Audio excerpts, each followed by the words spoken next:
Hey guys, I welcome you all to my channel Nerdy Herds. Success in your hands. तो आज हम start करने वाले हैं किडनी। आज देखेंगे किडनी फंक्शन कैसे करती है। सबसे पहले तो किडनी की जो ऑर्गन है उसके बारे में देखेंगे और देखेंगे कि किडनी फंक्शन कैसे करता है। तो ये दो चीजें अपन देखेंगे। तो चलो स्टार्ट करें। सबसे पहले किडनी की बात करें तो देखो किडनी जो होता है वो बीन शेप ऑर्गन होती है, जो कि नॉर्मली आपकी जो वेस्ट होती है बैक साइड में उसके ठीक ऊपर में होता है। ठीक है, किडनी कहाँ होती है? Just above the waist of your back side of the body. ठीक है, टोटल ह्यूमन बीइंग में दो किडनियां होती हैं। आपके बॉडी में जो प्रेजेंट जितने भी पॉइजनस सब्सटेंसेस जैसे urea, other waste salt, excess में जो वाटर है बॉडी में, उसको ये रिलीज करता है। कहां से? ब्लड से। किस में रिलीज करता है या किस फॉर्म में रिलीज करता है? In the form of yellowish fluid called urine. ठीक है, यूरिन के फॉर्म में वो ब्लड से आपकी रिलीज करता है। मतलब जब भी ब्लड अंदर आती है किडनी के तो उसको ये फिल्टर करने का काम करेगा। ठीक है, चलो देखो आगे। नॉर्मली किडनी में बहुत सारे नंबर ऑफ एक्सक्रीटरी यूनिट्स होते हैं। मतलब जैसे आप क्या जानते हो कि ह्यूमन बॉडी जो है वो किसकी बनी हुई है? सेल की। तो सेल क्या है? Basic structure and function unit of life. ठीक है, ब्रेन की बात करें तो ब्रेन किसका बना हुआ है? नर्व सेल का। ठीक है, तो nerve cell is the structural unit of brain. बिल्कुल उसी तरीके से ये जो किडनी है, किडनी बनी है नेफ्रॉन्स की। So nephron is the structural and functional unit of kidney.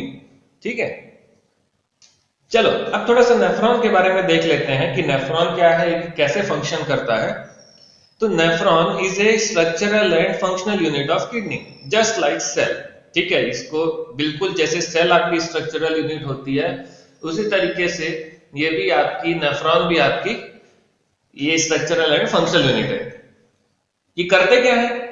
जब भी ब्लड आएगा तो ब्लड में बहुत सारी इंप्यूरिटीज तो रहेंगी, इंप्यूरिटीज के साथ साथ यूजफुल सब्सटेंसेस भी रहते हैं। तो अब कभी भी देखो बॉडी जो है वो ये नहीं चाहेगा कि उसके अंदर से जितने भी जो यूजफुल सब्सटेंसेस है वो लॉस हो जाए यूरिन के फॉर्म में। इसीलिए वो हमेशा उसको एब्जॉर्ब करने का कोशिश करेगा ताकि उसको ना फिर से बॉडी के अंदर में यूज किया जा सके। तो यहाँ पे यही होता है कि नॉर्मली जितने भी आपके पास यूजफुल सब्सटेंसेस है उसका एब्जॉर्प्शन होता है। तब तक एब्जॉर्प्शन होता है जब तक पूरी तरीके से वो यूजफुल सब्सटेंसेस एब्जॉर्ब ना हो जाए। इसीलिए एब्जॉर्ब और रीएब्जॉर्ब लिखा हुआ है। उसके बाद जो बचा हुआ जो वेस्ट है और उसके बाद एक्सेस वाटर। ठीक है, कौन कौन सा? वेस्ट, रिमेनिंग वेस्ट और एक्सेस वाटर, इसको ले जाके रिलीज कर दिया जाता है यूरेथ्रा में। किस फॉर्म में? यूरिन के फॉर्म में। ठीक है, यही आपका यूरिन है जो किडनी में बचा हुआ जो आपके पास वेस्ट पार्ट है और ये जो एक्सेस वाटर है इसी को ले जाके यूरेथ्रा में रिलीज कर देते हैं in the form of urine. तो देखो नेफ्रॉन की बात करें तो नेफ्रॉन मेनली दो चीजों की बनी हुई है। ये दो मेन आपके इसमें पार्ट्स रहते हैं।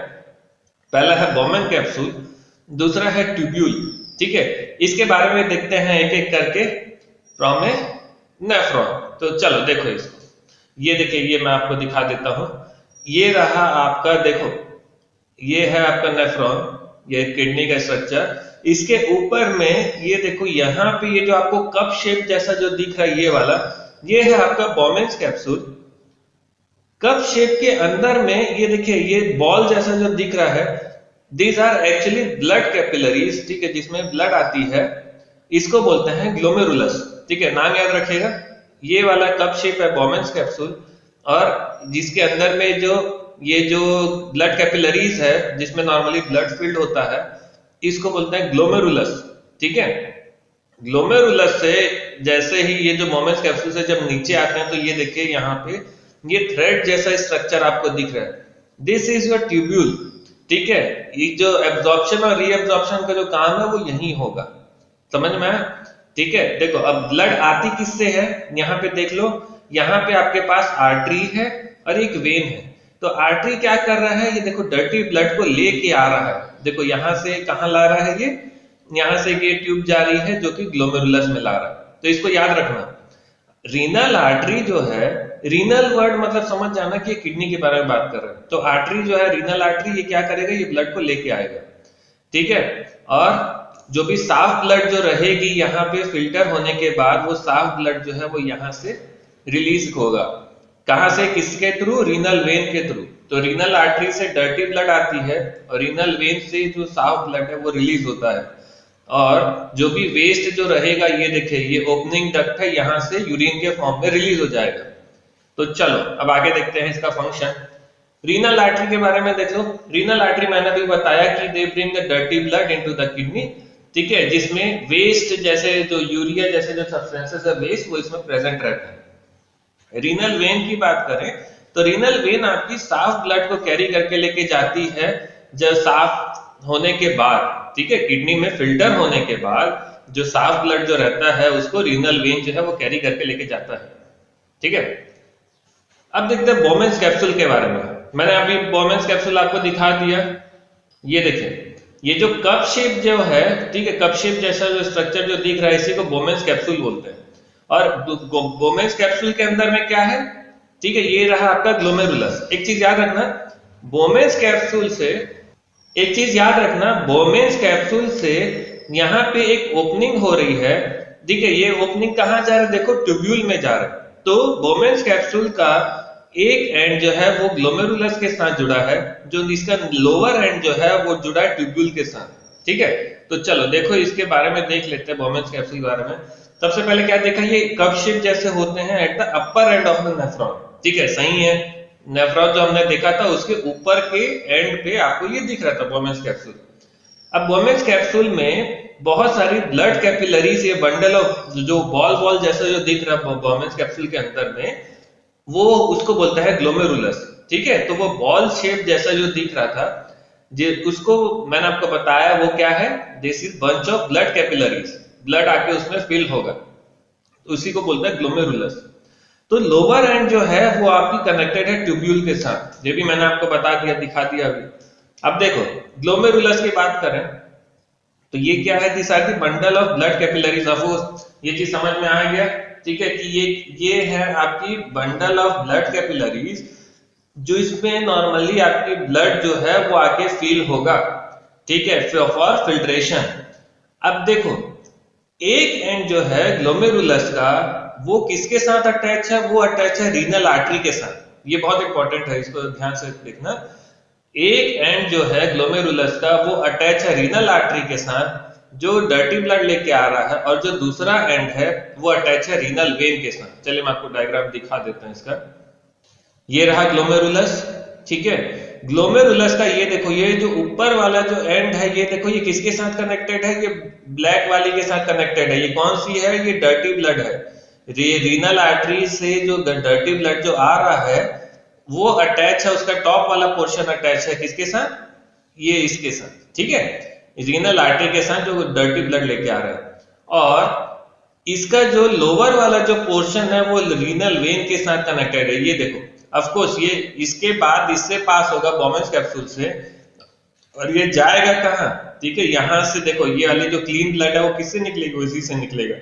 तो ये चीज याद रखें। चलो अब देखते हैं इसमें आगे। ग्लोमेरुलस का मेन काम जो रहता है वो ब्लड को फिल्टर करने का रहता है। कैसे, देखो सबसे पहले ब्लड आती है, डर्टी ब्लड आती है, इसके अंदर में फिल होता है, ठीक है, पहले वो फिल होना, उसको भरना शुरू कर देते हैं। फिर जैसे ही वो भरते जाते हैं उसके बाद ये क्या करता है कि छोटे छोटे सब्सटेंसेस जैसे glucose, amino acid, salt, urea, water, ये सब जो सब्सटेंसेस हैं ब्लड में, इसको, क्योंकि ये छोटे मॉलिक्यूल्स हैं, इसको अपने अंदर से पास होने देता है। और जो बड़े बड़े मॉलिक्यूल जो रहेंगे उसको ये रोक लेगा, ठीक है, उसको वो रोक देता है ग्लोमेरुलस में। तो चलो देखो, अभी जो बड़े मॉलिक्यूल्स हैं ये इसको पास होने नहीं देता। बड़े मॉलिक्यूल्स कौन कौन से, प्रोटीन्स और ब्लड सेल्स, ठीक है। ये जो इस टाइप के जो बड़े बड़े जो मॉलिक्यूल्स हैं इसको कैपिलरी से पास होने नहीं देता, मतलब ये ग्लोमेरुलस से आगे नहीं बढ़ पाते। और जो glucose, amino acid, salt, urea, water, ये सब जो सब्सटेंसेस है ये फ्लो होके वो बाहर निकल जाते हैं ग्लोमेरुलस से इनटू द बोमेंस कैप्सूल, ठीक है। अब देखो आगे, अब जैसे ही बोमेन्स कैप्सूल से वो निकलता है, कहाँ आता है? ट्यूब्यूल में आता है। ठीक है, रुकिए मैं आपको दिखा देता हूं। ये जैसे ही ये बोमेन्स कैप्सूल से निकल रहा है, ठीक है, ये देखो, सबसे पहले देखो ये है ग्लोमेरुलस बॉल ऑफ, ये जो बॉल है कैपिलरीज के, जैसे यहां से निकलेगा तो पहले कहाँ आएगा? इस कप शेप में आएगा। ठीक है, तो कप शेप को क्या बोलते हैं? ये बोमेन्स कैप्सूल। इसका मतलब है कि ब्लड जैसे पास होगा, जो स्मॉल मॉलिक्यूल जो रहेंगे वो यहाँ से पास हो जाएंगे और इसमें आ जाएंगे। ठीक है, यहाँ से ये नीचे उतरेगा, ये ट्यूब्यूल में आएगा। ठीक है, ट्यूब्यूल जो है वो एक्चुअल में, ये देखो ये थ्रेड जैसा स्ट्रक्चर है, ये भी एक्चुअल में ब्लड कैपिलरीज है। इसको याद रखना है, अभी मैं इसको एक्सप्लेन करूंगा। तो देखो इसका क्या रोल है, क्या फंक्शन है। अब देखो आगे बढ़ते हैं इसमें। अब आ जाओ ट्यूब्यूल में। ट्यूब्यूल का जो एक एंड जो है वो आपकी अटैच है ग्लोमेरुलस के साथ, और जो दूसरा एंड जो है वो आपकी ओपन होती है मेन डक्ट या यूरिन, जो आपकी जो मेन डक्ट है, जो नॉर्मली आपकी यूरिन को लेके जा रहा है। ठीक है, ये उसके साथ अटैच है, तो इसको याद रखें। ठीक है, तो ट्यूब्यूल का जो एक एंड है वो अटैच है ग्लोमेरुलस के साथ, और जो अदर एंड है वो अटैच है आपकी मेन डक्ट, जिसको यूरिन बोलते हैं, उसके साथ अटैच है। इसका फंक्शन देखते हैं। मेन फंक्शन जो है ट्यूब्यूल का, ये अलाउ करता है selective reabsorption of the substances. ये सेलेक्टिव रीएब्जॉर्प्शन करते हैं, मतलब गिने चुने सब्सटेंसेस को, जो यूजफुल सब्सटेंसेस होंगे, गिने चुने मतलब यूजफुल सब्सटेंसेस को ये एब्जॉर्ब कर लेते हैं। जो भी आपकी जो फ्लो होके जो जा रही है ब्लड, ठीक है, उसको ये एब्जॉर्ब करके, इनसे जो जुड़ी हुई जो ब्लड कैपिलरीज है, जो ब्लैक ब्लैक लाइन जो थ्रेड जैसा जो दिख रहा था, वो एक्चुअल में कैपिलरीज है। उस कैपिलरीज के थ्रू इसको ले जाके ये ब्लड में रिलीज कर देता है। तो जैसे ही देखो ग्लूकोज, ये इसका यूज किया जा सकता है। अमीनो एसिड, ये प्रोटीन है, इसका भी यूज किया जा सकता है। तो वेस्ट क्यों करना है इसको? ठीक है, इसीलिए इसको ये लोग यूज करने के लिए ट्यूब्यूल जो है वो इसको एब्जॉर्ब कर लेता है। तो इसको याद रखें। ठीक है, और उसके बाद उसको ले जाके ये ब्लड कैपिलरीज में रिलीज कर देते हैं। और जो वेस्ट सब्सटेंसेस होते हैं, जैसे यूरिया और कुछ तरह के सॉल्ट्स हैं, ठीक है, जो अनवांटेड सॉल्ट्स हैं, ये जो वेस्ट सब्सटेंसेस है जैसे यूरिया, इनका रीएब्जॉर्प्शन नहीं होता। ठीक है, ये एब्जॉर्ब नहीं होते इनके साथ में, और ये जो यूरिया जो है ये वापस रह जाते हैं, और ये जो सब्सटेंसेस है इनका एब्जॉर्प्शन हो जाता है, और इसको ले जाके ब्लड की कैपिलरीज में इसको रिलीज कर देते हैं। ठीक है, चलो अब हम देख लेते हैं कंप्लीट फंक्शन ऑफ नेफ्रॉन। सबसे पहले ब्लड आता है, जिसमें यूरिया वगैरह जो रहता है, मतलब जो वेस्ट वाली जो ब्लड है, ठीक है, ये आती है ग्लोमेरुलस में। उसके बाद जो डर्टी ब्लड है वो एंटर करती है ग्लोमेरुलस में बाय रीनल आर्टरी। तो glomerulus first of all filters the blood. ठीक है, सबसे पहले ब्लड को फिल्टर करता है। इस फिल्ट्रेशन के समय नॉर्मली जो छोटे छोटे जो सब्सटेंसेस है, जैसे glucose, amino acid, salt, water, urea, तो ये सब जो सब्सटेंसेस है, ये जो ब्लड में प्रेजेंट रहते हैं, नॉर्मली वो पास हो जाते हैं बोमेन्स कैप्सूल से। ग्लोमेरुलस क्या करता है? ग्लोमेरुलस फिल्टर करता है ब्लड को, और इस फिल्ट्रेशन के समय छोटे सब्सटेंसेस जैसे glucose, amino acid, salt water और यूरिया, इस तरह के जो सब्सटेंसेस है, ये नॉर्मली आपकी ब्लड से पास हो जाती है। ठीक है, और जाती है बोमेन्स कैप्सूल में, और जो बड़े बड़े जो सब्सटेंसेस है वो वहीं रह जाते हैं। ठीक है, जो छोटे सब्सटेंसेस है वो नॉर्मली आपके पास हो जाते हैं इनटू दी बोमेन्स कैप्सूल।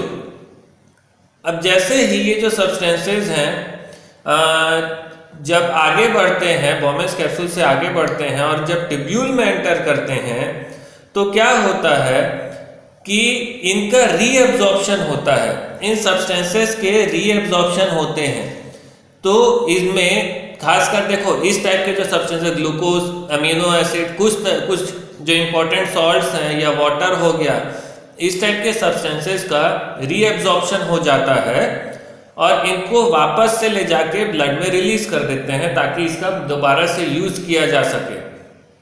इस और ठीक है, देखो मेन क्या रहता है कि आपने जो ऐसे थ्रेड स्ट्रक्चर जो देखा था इसमें, ये जो आपकी कैपिलरीज जो है इन्हीं के थ्रू नॉर्मली आपकी जो ब्लड है वो निकल जाती है वो, ठीक है। ये देखो क्लीन ब्लड बन के वो निकल जाती है आपकी हार्ट से, ठीक है, थ्रू रीनल वेन।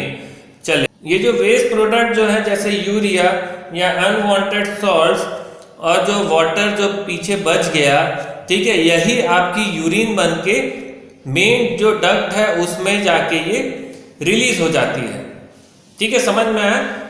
ट्यूब्यूल में सबसे पहले रीएब्जॉर्प्शन होगा जितने भी इंपॉर्टेंट सब्सटेंसेस है उसके, और आखिरी में जो बचे जो सब्सटेंसेस है जैसे urea, some unwanted salts and water, ये पीछे बच जाते हैं और यही आपकी बनती है यूरिन, ठीक है। ये आपकी लिक्विड फॉर्म में रहती है और यही बनती है आपकी यूरिन, और इसको ले जाके मेन डक्ट जो रहती है उसमें ले जाकर रिलीज कर देते हैं, जो नॉर्मली आपकी यूरेटर में ओपनिंग होता है, और यूरेटर से फिर वो यूरिनरी ब्लैडर में जाके स्टोर हो जाती है।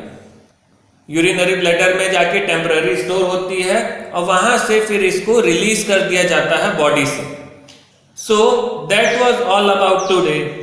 Thank you.